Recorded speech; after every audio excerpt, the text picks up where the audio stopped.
Hi, I'm Councilmember Hawkins, and welcome to Discover. We're at Chandler Fire Station No. 2, located at Alma School in Warner, and I'm joined by Battalion Chief Tom Fooshee, who's also known around as the Beefcake Baker.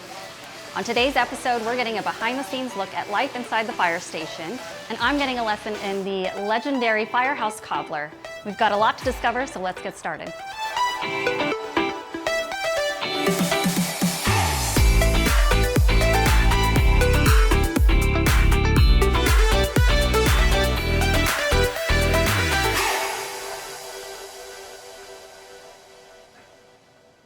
While we're getting things started, you obviously work for Chandler Fire, but how long have you been with there? What's your background? What's your story? So I'm from Phoenix originally. So I was raised in the West Valley, like Glendale. I went to high school here. I went to ASU. I graduated ASU in '99, but I always knew I wanted to be a firefighter. So obviously, not to date myself, but in the late '90s is when I graduated college. I started testing for fire departments, and luckily in 2000, the city of Chandler picked me up, and so this summer I'll have 25 years. Congratulations. That's Thank you. amazing. That's very impressive. One of the things I really wanted to talk to you about today was the story about how Beefcake Baker came along. I think it's fascinating, and I would love for you to share that story with everyone. Yeah, so I'll try to give the Reader's Digest, so I could tell this story 100 times. So it started probably a little over 3 years ago. So obviously, me and my wife, we live in the Southeast Valley where there's not a lot of bakeries. Okay. And I have a little bit of a sweet tooth. I love to cook, but I do have a sweet tooth. I can relate. So I like to bake, or I like to eat sweets. So we're just looking around, trying to find a place to get like pastries and no wrong, the store-bought's great, and we love Dairy Queen and everything like that, but we wanted something where like just unique. And we couldn't find a place, so I'm like, you know what? Why don't I just learn to bake? My wife loves macarons, so I'll give a little shout out to the Mix in South Chandler. So they have classes, and that fit for me because I didn't have time to go to like a culinary school, right? Yeah. Between family and work. But the Mix offers just individual classes, and they offered a macaron class, which I took, and I started making macarons and kind of grew from there. So. And did you feel pretty expert at that point afterwards, or was Absolutely it still a disaster? Not. Absolutely not. It was way easier to do in class when I tried to do it at home, messed it up, but it does take some practice. So. I could imagine. Yeah. I'm appreciative of them from the bake side, so thank you for doing that side of stuff. So should we get started? Yeah. You want to share what we're going to start with, I guess, in this ingredient list? Yeah, so basically what we're going to make, so this is a Firehouse Cobbler, so this is not a new recipe or anything that we made. So this recipe's been around forever. So it's also known as a lazy person's cobbler. So there's four main, which is perfect for the Firehouse, right? There's four main ingredients. So this is self-rising flour. And if you can also remember, everything's going to be in increments of one. Okay. So whether it's 1 cup, 1 stick of butter, 1 cup of milk, and there's four main ingredients. So this is self-rising flour. So we use self-rising flour because then you don't have to worry about any of the leavenings or rising agents. So it has all the baking powder, salt in it. So no worries. Yeah, we have 2 cups of that. Okay. 2 cups of sugar, 2 sticks of butter, and 2 cups of whole milk. So those are the four main ingredients. And then for it to be a cobbler, we just add whatever fruit. With it being summertime, we have a lot of good options. So today we have blueberries and strawberries, but today we're gonna use blueberries. Okay. I like blueberries because blueberries, raspberries, strawberries. Raspberries have a lot of seeds in them, even though it's really good. Strawberries can add a lot of moisture to it. So although it's still really good, I like blueberries because they bake down really, really easy. So we can go ahead. Do we start with the flour? Yeah, so let's go ahead and I'll have you put in the flour. No, go ahead. All right. So this is my first time being here at the station. Yeah. But I understand it didn't always look like this. I understand there were some upgrades that happened back in 2021. There was a bond election that occurred, and some upgrades that were able to take place. Can you tell us some of those things that were able to be done, as well as the benefits that maybe not only you guys see here, but as residents, how that affects them as well? 100%. So actually, funny story. So when I first got hired, the old Station 2 was the first station that I was assigned to. So we are extremely lucky to have a station like this for us to live and sleep and rehab in, to run our calls out of.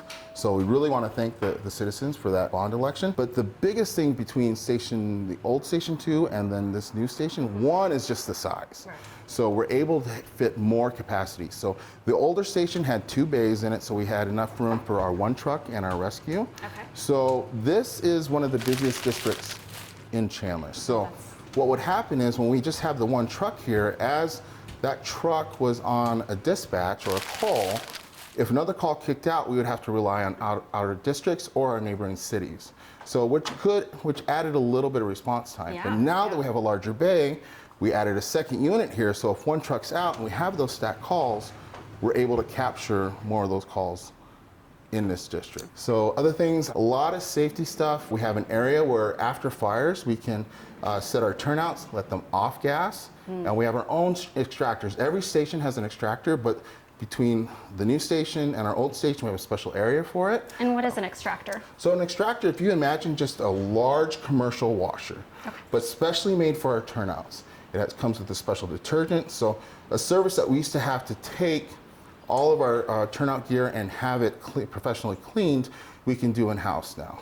So thanks to the city, every firefighter has 2 sets of turnouts. So while we're getting 1 cleaned, we use our 2nd set and we keep everything in-house. We also, the room that we store our turnouts in is ventilated 24/7. You kind of touched on some of the things that you guys do while you're in the area and not on call. What is that like in a day in the life, so to speak? So in Chandler, we do 48-hour shifts. So we do a lot. One of the first things we do is our firefighters will check off, and we can throw the sugar in there. I'm gonna multitask. Yeah, let's do it. And then let's grab the whisk and just whisk the dry ingredients together. All right. And I'll talk while you do that. So while they, first thing we do is check off all the equipment, make sure everything's ready to go. Okay. And then we have our general kind of agenda, and then we'll go shopping. And Sean, what are you doing? Can I help you? Hey. I'll let you know when it's ready. Apologize about that, Councilman. So, all right. So after that, what we can do is let's go ahead and you can start slowly add the milk while you whisk. Okay. So throughout the 48 hours, we'll shop, and we'll shop for 4 meals. So usually we'll have a lunch and dinner, and then on the 2nd day, we do like a brunch and a dinner. I noticed that you have spaces dedicated to obviously sleeping arrangements that kind of cater to those differences when you're able to. But also there was a training room, which I thought was really fascinating, that there's a dedicated space, because I understand you guys also are constantly training and getting updated on things. And how often and kind of how do you find yourself in a daily or weekly scenario having to either continue your training or learn new techniques or whatever that may look like? Yeah, so we have required training that we have to do, and I'm just gonna throw these blueberries in here while we do this. Whoa, Sterling! Apologize about that. I'll get them. We'll get them after this. Your guys. No. This is life in the firehouse. Is this what happens at dinner time too? Yes. Okay. Yes. So we start out with so much food, and then we only end up with a portion of it because people like to come pick at it. So, but anyways, so we do have required training. So luckily, we do have study rooms. So like if our members are in medic school or if they have to study for promotion, so whether some of our members are testing for engineer or captain, they have certain areas where they can sit there and get some privacy and some quiet away from everybody else, and they can study. A lot of our crew-based training, or what they call them CBTs, we get it done online. So I've seen a little bit of what mealtime can look like from your fellow guys here. What is that? Do you guys normally eat together? Do you make it a thing, or is it whenever you can, you just grab something to eat? Is there anyone that's not allowed to cook? So funny thing is, so a lot of crews they'll have certain members that like to cook, and some of them want help, but usually we try to cook as a crew. So you'll have 1 or 2 people that will kind of take the lead, and if you're not cooking, usually you're helping prep or cleaning. So what I'm going to do, so this is just melted butter, 2 sticks of melted butter. Okay. So I'm going to put half of it in, and then we're going to just kind of swirl it around. Yeah. And then I'm going to take this from you. And then all we're going to do is we're going to transfer, don't break anything. We're gonna transfer this to this dish. So in here, we just have a mix. It's like it'll look like a pancake batter, which is what we have here.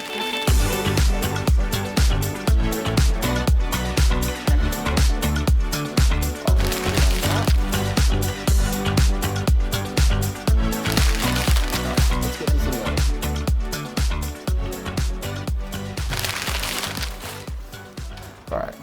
So you are pretty experienced around here, not only as the beefcake baker, but obviously in your career with Chandler Fire. What would you say is one of your, like, your most proud moments? So there's, I've had a lot. Luckily, I'm very proud of my career. I think we all come down to, because there's certain moments in our career where we've really affected the outcome of somebody's life. Oh, trajectory-wise, and and even though I've been on 25 years, we have very few of those moments.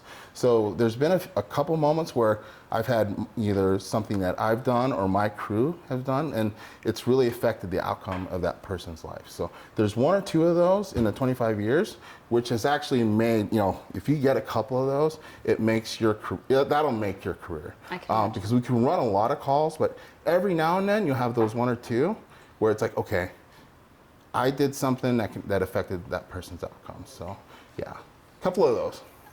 Yes, that's pretty big. I imagine that's touched a lot of families. Yeah. You guys are very helpful, and we're obviously very grateful for everything you guys do here. So, I noticed we have some newer guys that are at Station 2 here today. What advice would you have for anyone considering this career, or even on the fence?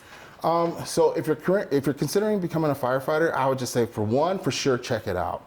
Obviously, you can go to any fire station or call, and see if you can do what we call a ride-along, and see if this life is for you. What really drew me to this job was the physicality. Although I'm in an office now, like when I was coming out of college, I did not want to be stuck in an office 9 to 5. Weird how times change as you get a little older.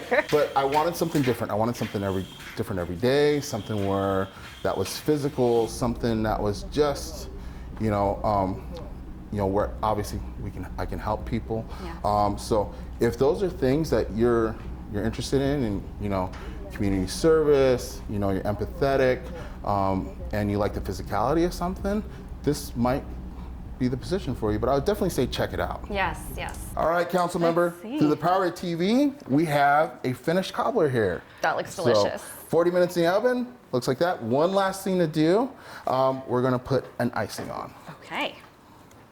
Okay, so I'll just snip off the top. And all this is powdered sugar and water. Okay. So, all right, I'll do my best. Okay. So I love that you brought up through the power of TV. I was hoping you would share a little bit more about your experience, what that was like. How did you even end up on a TV show? Yeah, so this is a little bit of a story. I'll give another Reader's Digest version of it. So essentially, I have my Instagram, Beefcake Baker AZ, and that's where I put all my baking stuff. I had a casting agency reach out through my Instagram. They wanted me to apply for a show, so I applied, eventually got on it. And when was this? When did this take place? That you started getting famous? So I was on Silo's baking competition, which Food Network just picked up. So they actually showed my episode last night. So okay, we're all gonna have to watch that. I have to watch it, so I'll be baking in the finals. Food Network picked it up and they're showing it, but we actually filmed it a few years ago. Okay. So it was filmed in Waco with Chip and Joanna Gaines at Silo's. Yes. So super nice people, great time. As far as baking on TV, I would rather fight a house fire any day of the week. Yes, if you want to talk about stress, house fires and fire, no stressful at all, but baking on TV was extremely stressful, but I had a great time. I'll let you watch the show so you can see how it came out. So, yeah, I'm looking forward to that. I'm going to have to go search that out afterwards. Yes, 100%. All right, guys, well, I guess we're ready. We have a finished product, so come on in. You guys ready now? All right. All right, come on in. Thank you, Tom. Thank you to our audience for joining us on this episode of Discover. I will see you next time. Can I have a fork? What are you doing, guys? Council member eats first. Thank you so much.